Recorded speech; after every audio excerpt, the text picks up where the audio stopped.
Assalamu alaikum everyone. In this episode of Inspirational Muslims, I will be interviewing Dr. Hurriyah El Islamy. Dr. El Islamy was awarded the Best National and Global Islamic Finance Activist Proponent Award by the Bank of Indonesia in 2018 at both national and international level. In 2020, the International Islamic University of Malaysia awarded her the first and most prestigious International Tokoh Alumni Award. Until recently, Dr. Al Islamy was an IMF expert in Islamic finance and member of the Islamic Finance Advisory Council of the AIFC. She is currently an FAA assessor and member of the Accounting and Auditing Organization for Islamic Financial Institutions Working Group on Centralized Sharia Board Standard. She obtained a PhD in law from University of Strathclyde in Glasgow, United Kingdom, and Masters of Comparative Laws from International Islamic University Malaysia, and won the overall Best LLB Student Award. With over 2 decades of experience globally, she served amongst others as Director of Group Head Shariah and Governance, Head of Legal Capinova Investment Bank, Head of AML and Compliance and Legal Counsel Kuwait Finance House Bahrain, Chairperson for the Audit and Legal Committee of Bahrain Association of Banks. She was also responsible for most of servant sukuk issuance worldwide, as well as commercial sukuk in Malaysia. She has been providing advice and consultancy to regulators and entities in several jurisdictions on Islamic finances related matters. Assalamu alaikum, Dr. Hurriyah El Islamy. Jazakallah khair so much for making the time in your busy schedule. I know you're in between different continents, different countries at the moment. MashaAllah, you're in the United Kingdom, and I'm so happy that our audience gets to hear from you.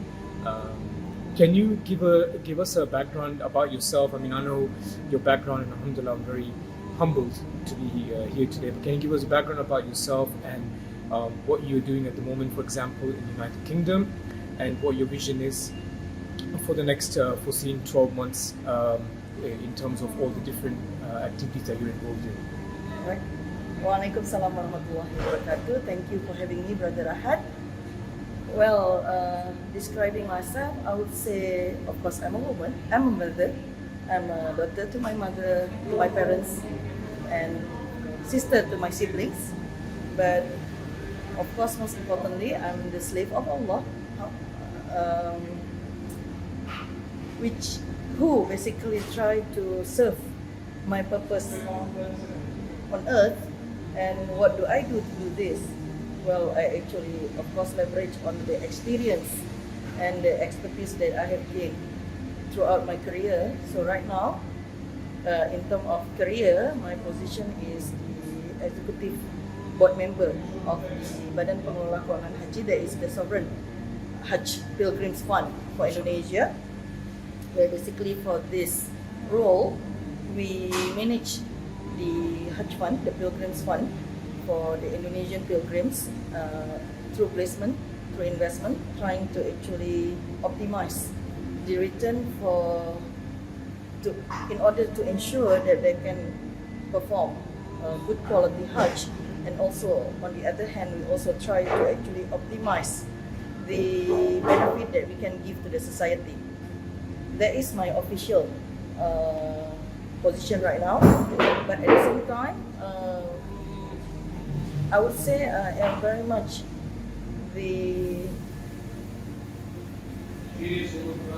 by profession generally, yeah. My interest is to propagate, to promote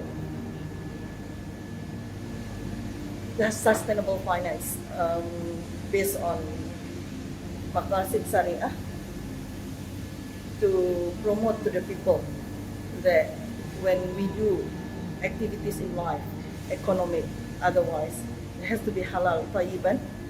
And I do trust that whatever right now become the trend in this current situation, especially after the pandemic, is that people started to realize that what we do in life cannot only be about ourselves, cannot be only about making money, but also making sustainability, ensuring that what we do can last us and can last for our future generation.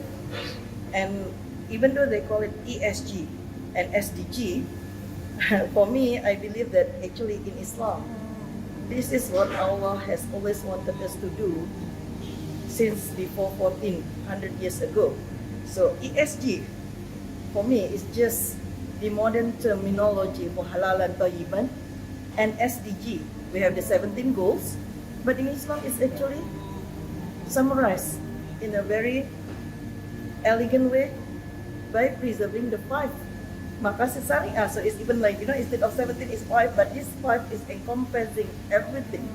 But what is more important than faith, life, lineage, posterity, wealth, and intellect. And it's not in the proper order here, but basically these are the 5, and you protect this. Not only that you will achieve the SDGs, you will preserve the ESGs, and you'll have the life which is blessed and fulfilling. So this, what I believe, is the area where Allah has entrusted me with the experience, with the expertise, and I need to actually convey this message as far as possible in my country and beyond. Subhanallah, very well, very well articulated, and you touched upon a very interesting concept which more Islamic organizations and non-Islamic organizations are picking up on, which is sustainable economy, right? And actually, it's a lot bigger than, So can you just give us a bit more of insight into how this impact, the sustainable economy, is actually attracting, and part of this actually goes towards giving dawah actually as well to even non-Muslims. Why is it so attractive to non-Muslims as well? All right. You see, this pandemic that we experienced for the past 2 years or so, as much as the majority will see it as musibah, perhaps, unfortunate event, but it is also a rahmah, blessing, in the way that it open up people's eyes of what really matters in life. It's not always about money, because there's no point of you having room full of money but you don't even have oxygen to breathe, or you cannot even breathe. For example, what happened in India? People actually were having difficulty to get the oxygen, and they were willing to pay very high for it. So at that time, money has no value, because at the end of the day, it's about your livelihood, whether or not you will be able to live tomorrow. So why I consider this as a da'wah? Because you see, in Islam, now we still use Islam whatever for reference, but later on I would like us to actually depart from it, because it's always substance over form. But right now, when we talk about what Allah wants us to do, Allah gives us Shariah, way of life, and this way of life is not only for Muslims. وَمَا خَلَقْتُ الْجِنَّ وَالْإِنسَ إِلَّا لِيَعْبُدُونَ. And Allah does not create the jinn and the human beings except to actually serve Him. So it's human beings, every single person. It's not just the Muslim. We have the Shariah for everybody. Why? Because this way of life, Shariah is actually the way to the water, the spring, the origin of the water. Why? Because not a single living creature can live without water. As much as we need oxygen, of course, but this is just the symbolic that the principles, the rules that Allah laid down for the human actually is meant to give us the good life on earth that will also bring us the good life in the hereafter. Let's focus on the earth first. See, preservation, we have this idea of ESG, environment, social governance. We make an analogy with halal and tayyiban. People like to talk about fried chicken. So let's take fried chicken as an example. Some people take it very easy, as long as the zabihah, the way how it is slaughtered according to Shariah, then it's halal. Correct? Yes, maybe. But in the Quran, Allah always say halal and tayyiban. It's never just halal. Because even though the zabihah according to the Quran, you only fulfill the governance aspect of it. There is environment, there is social aspect that you need to take care as well, And for us, the tayyibah aspect.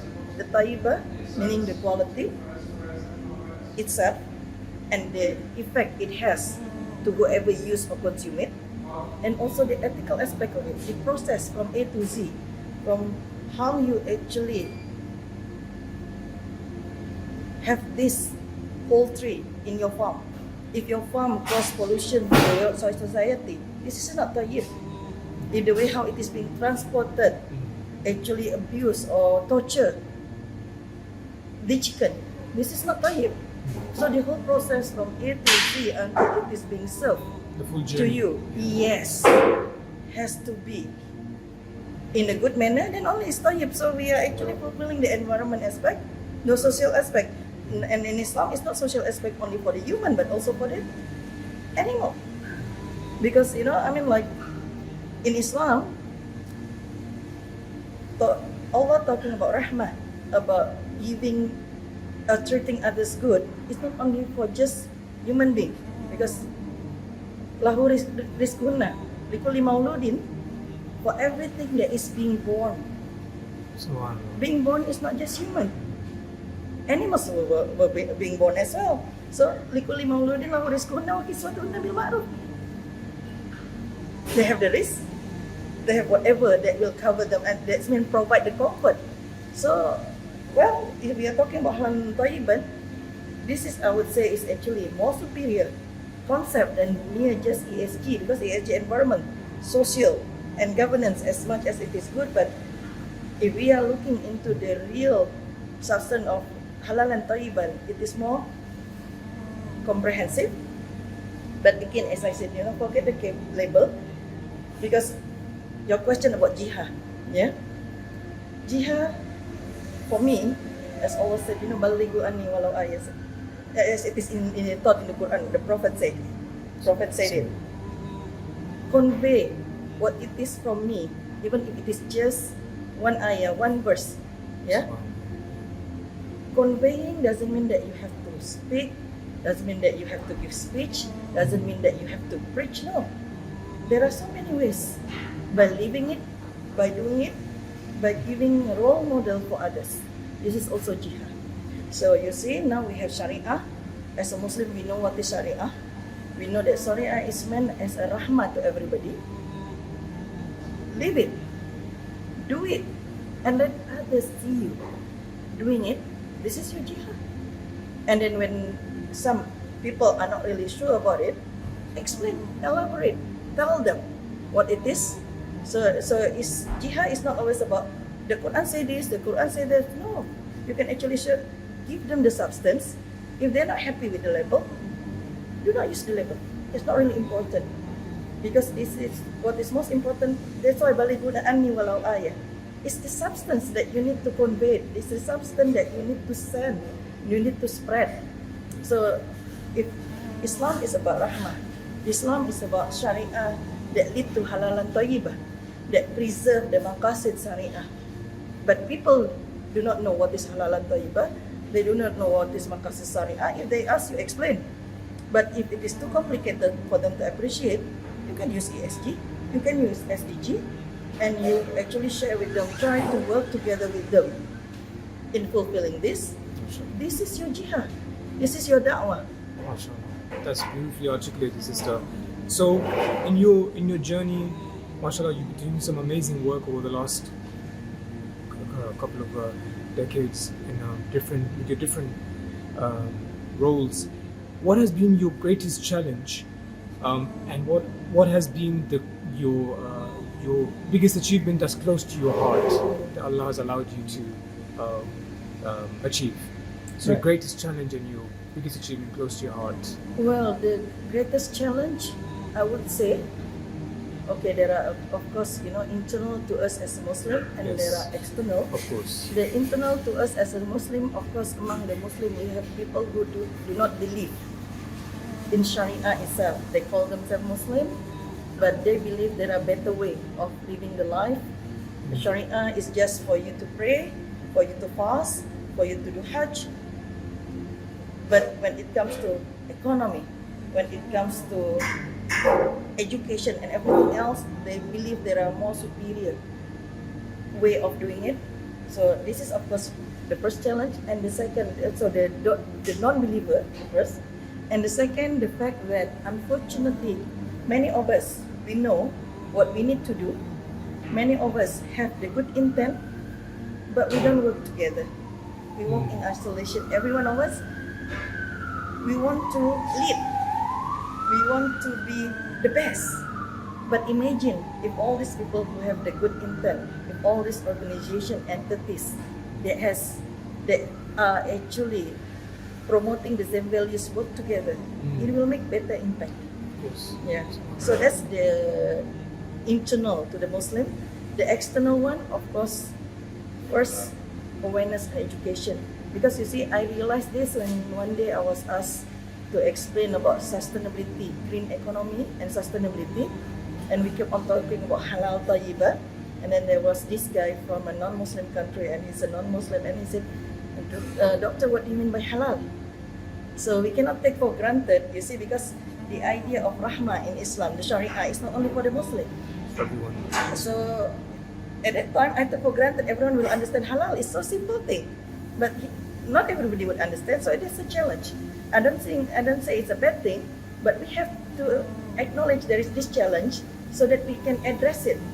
So we realize that when it comes to spreading the message outside the Muslim society, we have to put it in the way that they would understand.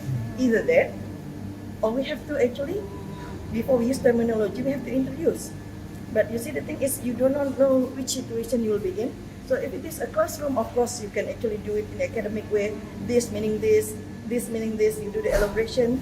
But most of the time, we are facing the real world, where we don't even have the opportunity, and sometimes people do not even care. In which case, simplify. Do it by action. Do it by, even if you want to explain it in what they understand. That's why I said the ESG, SDGs, it's the same thing. As long as you can actually achieve the purpose of Shariah, that's our jihad. So the challenge is, the first, as I said, awareness, education is still lacking. And the second, the way how we actually make communication effective, as I said, when we don't have the chance to explain, speak in their language, speak in what they understood. Because it is not really matter what the label is. What matters is for this message, for them to reach them and for them to accept. If you have to speak in their language, be it in the language that they understand, because even in Islam, we believe the religious from Allah. It's not just Islam. Of course, Islam, the Khatim al-Anbiya. For us as a Muslim, this is the perfect one. But there are other kitab, other books, holy books that have been revealed before Islam. They have their own terminologies whatsoever. Use it. Spread the message. Work together with them. Because you see, preserving sustainability, when we talk about sustainability, it's always collective effort. You can be as sustained as possible, but the surrounding, the society is not.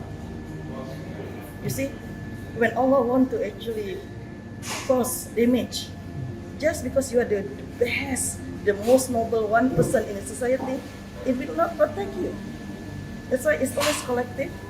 Bring as much people as possible, not only just Muslim, the non-Muslim, who knows, by the good example that you set, by looking at how you live, it can actually open up their heart as well.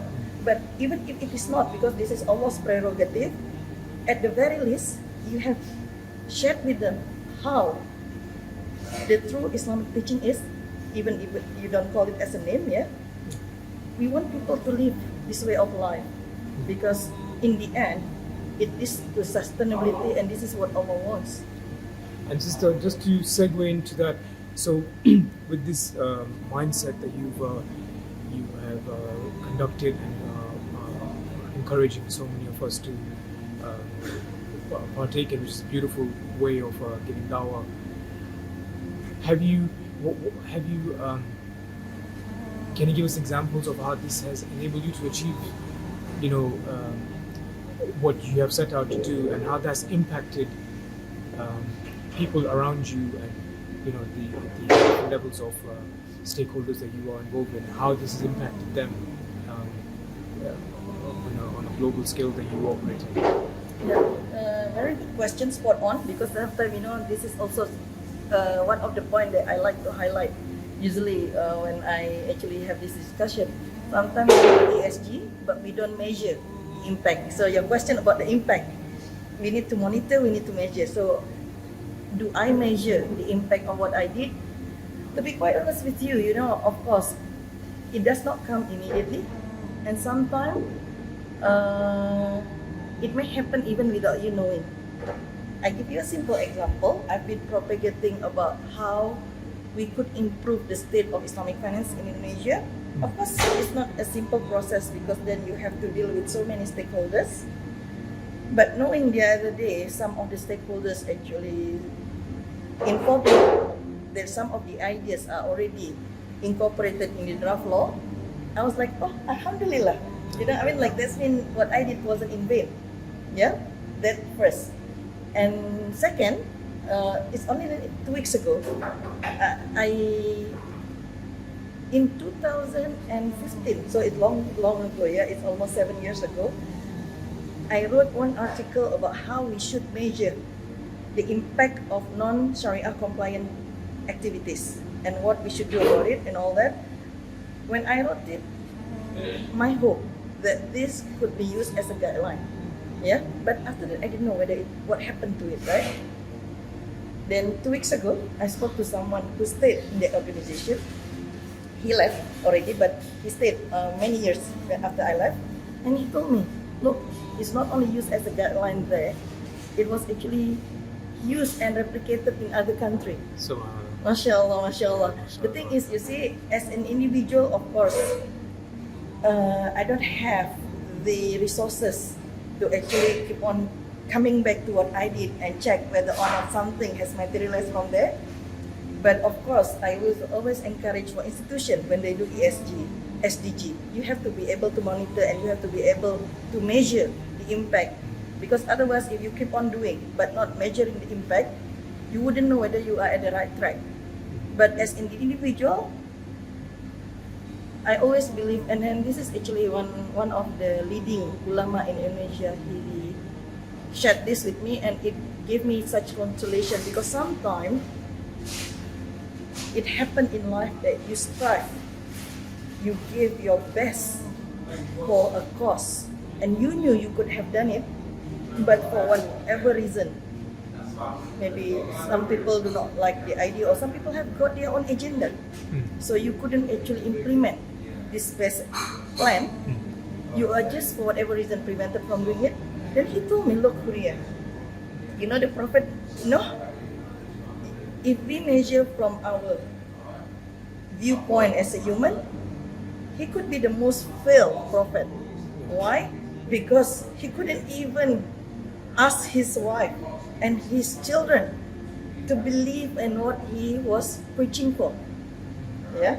And after so long of da'wah, very limited followers, yet Allah escalated his position. He is one of the 5 Ulul Azmi. He got extra privilege, that reputation that Allah actually granted to him. Why? Because Allah appreciates effort, not just outcome. Outcome sometimes has been set by Allah. It's beyond our control. But that you put your effort to it, good niyyah, effort, and you try your best to actually please Allah by doing what you do, irrespective of the outcome, this matters. So, to answer your question, I would say I have seen impact in some countries, especially where it comes to the situation that I have to draft laws for them, because it's obvious the laws are there, it's being implemented.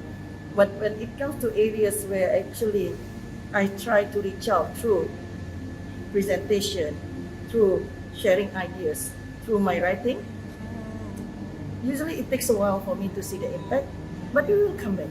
But I'm hoping, I set my niyyah, hoping for the best impact, but whether or not it happened or not, I leave it to Allah. Beautifully articulated, and it reminds me of the whole concept of the butterfly effect. Yes. subhanAllah, which is amazing. So sister, I also want to ask you, like, you must have gone through some, like you mentioned, immense challenging times, and when you're trying to speak the truth and educate people, you're obviously going to be faced with resistance, and you have to have a certain amount of resilience. And that must have caused a lot of stress in your life as well, and you being a mother and multitasking and also in different roles. What is your way of handling stress, and how would you advise the audience to handle stress in such a hyper-stressed times that we live in? Right. There are two aspects to it, of course. Like it or not, we are human. We have feeling, we have sense. So, especially for women, it's natural that when you feel sad, you'd like to share about it. Then it's up to you. You have the trusted people, you share. But now I'm in the situation that I don't even have that privilege. I don't even have the person to share. And I think actually it put me in the better position, in the sense that which I should have realized long time ago, that the best way to handle your stress is, first, of course, you tell how you feel to Allah. That's why we have tahajjud. Yeah? And the second, to have the full faith, tawakkal in Allah. That, of course, we have our expectation, we have our wants, we have our desire. But when we know that Allah Alim, Allah is the most known, He knows everything, unlike us. He's Rahim, the most merciful. He will not actually put you in a situation that you think it could be best for you, but you don't know. We can only see that much. Allah see beyond. Maybe when we see this much, we thought something what we want is the best, and when it didn't happen, you get frustrated, you get stressful. But Allah sees beyond. When it is being prevented from you, Allah Rahim, you have to believe that He is the most merciful, because He loves you. He prevented that from happening. And when that happened, we should be grateful. We shouldn't be sad. Of course, as a human, I feel sad. That's why I do the tahajjud. I pray to God. And then as I pray, as maybe even cry and tell God basically why it happened, change it to Alhamdulillah, Ya Allah, Alhamdulillah. You stop me from something that I really want, but it may not be good for me. So say Alhamdulillah, you cry, you are human. I'm a human. I want to cry, I need to cry. Allah doesn't say that we cannot cry, but don't cry to other human. Don't ask, don't ask from other people thinking that, I don't get it, then you try your best. You approach this guy, If Allah does not mean it for you, Allah doesn't mean it to happen to you, even if the whole world gathered together trying to facilitate and give it to you, it will not happen. And then on the contrary, someone has done something bad to me. It is detrimental. Because of him, now I am sad, I'm frustrated, I'm stressful. No, this is wrong. Especially if after you have done the istikharah and it didn't happen, don't blame other people. Be grateful to Allah. Because even if someone want to actually cause harm to you, even if the entire world want to cause harm to you, if Allah say no, it will not happen. But if something happened to you and you think it is bad, think the other way. Think that it looked bad to me now because I have only that much of knowledge, that much of way of looking into the future. But Allah knows best. So it can look something negative to me now. Ya Allah, give me sabr. Give me the patience to face this right now. Because I trust that whatever that you meant for me because of your Rahim, it will always be the best. It will always be out of your love. It cannot be something bad. But I'm as a makhluk with limitation of what we can perceive, or we can see, or we can think. It looks bad right now.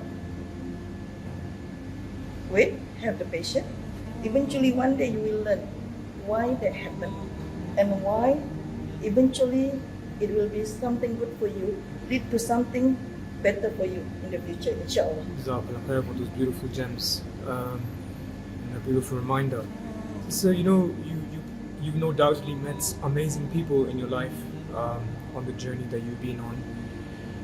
Who would you say has been one of the most inspirational, your most inspirational role models? This is very common. They ask me this question even every time I apply for university last time, for my degree, master's, and PhD, they ask the same question. And I've been persistent with one answer. The Prophet Muhammad. Yes, because I read the Siratul Rasul.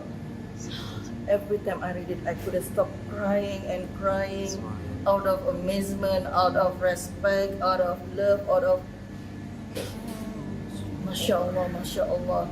How much He has given to us, how much sacrifice that He had, and on all the the pain, the sadness, whatever it is that He had to endure for us. So for me to actually take somebody else and as aspiration, of course there are people out there which they've done amazing, and I mean like, well, it inspired me, but my role model, Prophet Muhammad. Sister, if you could go back to this is a question that I love to ask because it gets people thinking deeply. If you could go back to your former 18-year-old self, what would you advise her? What would you advise her just in terms of life decisions? 18 years old. 18 years old. Go back to your 18-year-old. It happened already to me when I was 17. Yes. I was only 17 at that time. Let me share a little bit. You see, I was really good at math, and I love math, and I thought I would be scientist or something, whatever that you'll do with math. Yeah. But at the same time, of course, I'm the product of the Islamic religious school. So, regardless of what I think, I have more belief in istikharah, because I know, no matter how great a person is, even a person with highest IQ, we are just human. That much we know. So I did my istikharah. Unfortunately, the result from the istikharah is not what I would have expected. It's completely against what I wanted.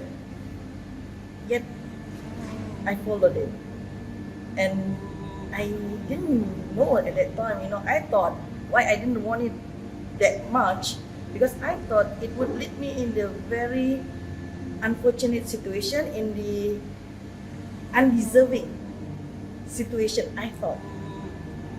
Because what I do today was not in existence at that time. There's no Islamic finance, there is no Fintech, there is no that kind of thing that I end up studying because I was following my istikharah.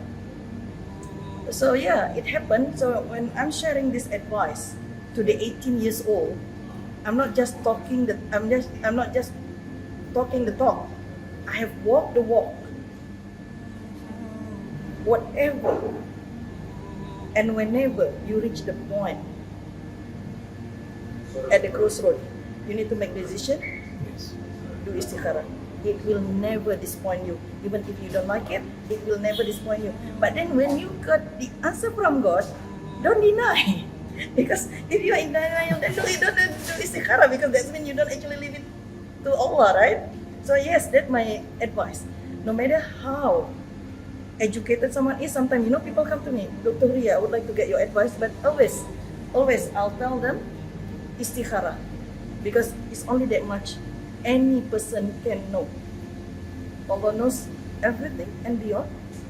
Do istikharah, leave the matter to Him, and then after that, hasbi Allah wa ni'mal wakil, ni'mal maula wa ni'mal nasir. Beautiful reminder. So, what would be like your reading amazing impact across the globe, mashallah, may Allah increase the barakah and everything you do in your time and your health, and for you and your family, preserve you.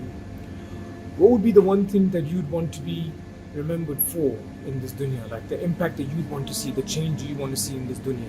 What would be that one thing that's close to your heart that you'd want to have an impact on, if you were to summarize it? Well, of course, from what I have shared since the beginning, and this is why I'm propagating this, I want people to live their life according to Shariah. And Shariah is the label that we call it. But for those who do not believe in Shariah, that is the way of life that lead to the sustainability. I've been actually propagating it. I'm actually fighting for it. I put so much effort to getting into this because you see, now when we are talking about the global crisis that we have been having, and it's just like, it keep on repeating after 10 years or so. Why? Because we did the finance not in the way that Allah wants us to. That's why Islamic finance become important, not because it is Islamic, because the way how we do it, halal and tayyibah, maqasid syariah, we try to do that, it cannot go wrong. That's why, if there is one biggest wish that I have in life, I want all of us to realize that and to live by that. Every aspect of our life according to Shariah, and to those who do not believe in Shariah, according to the principle that ensures sustainability.